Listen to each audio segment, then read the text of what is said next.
1st of May 2026 landlord এবং টেনেন্টের জন্য কিছু নিয়ম চেঞ্জ হচ্ছে। সেটা আপনাদের জানা উচিত, স্পেশালি আপনি যদি ল্যান্ডলর্ড এবং টেনেন্ট হয়ে থাকেন, দুজনেই শুনুন।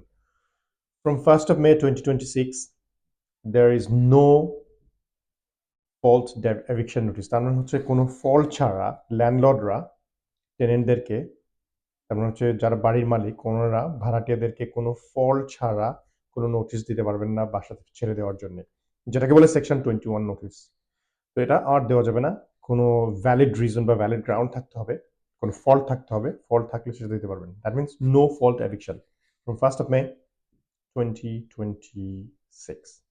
এটা দ্বিতীয়ত যেটা হচ্ছে, আপনাদের যারা টেনেন্সি এগ্রিমেন্টে আছেন তাদের সমস্ত টেনেন্সি এগ্রিমেন্ট, যে লং টার্ম কোনো টেনেন্সি এগ্রিমেন্ট আর থাকবে না। এটা পে এজ ইগো টেনেন্সির মতো হয়ে যাবে। যেমন pay as you go mobile phone আছে না, সিম কার্ড মান্থলি বেসিস, এরকম হয়ে যাবে। So month by month contract থাকবে, রোলিং কন্ট্রাক্ট এটা থাকবে। আর স্পেসিক্যালি যাদের অলরেডি মনে করেন লং টার্ম কন্ট্রাক্ট আছে, সেটা মোস্ট লাইকলি এটা হচ্ছে যে by the end of May এটা automatically by default rolling contract হয়ে যাবে এটাকে। আর টেনেন্টদের জন্য যেটা হচ্ছে, টেনেন্টদেরকে এখন থেকে 2 মান্থসের নোটিশ দিতে হবে।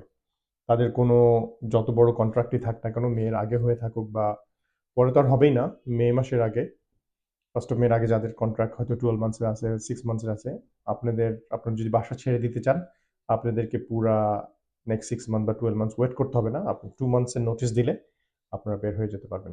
এটা ভাড়াটিয়াদের জন্য খুবই সহজ করা হয়েছে নিয়ম, কিন্তু ল্যান্ডলর্ডদের জন্য একটু কঠিন, কারণ স্পেসিফিক কোনো ভ্যালিড রিজন ছাড়া ওনারা ল্যান্ডলর্ডদেরকে, টেনেন্টদেরকে নোটিশ দিতে পারবেন না।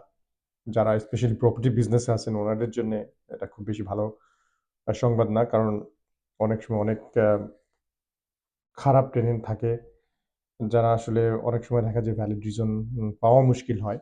সো ওনাদের জন্য একটু কষ্টকর হবে, বাট ভাড়াটিয়াদের জন্য ব্যাপারটা সহজ করা হয়েছে কম্পারেটিভলি।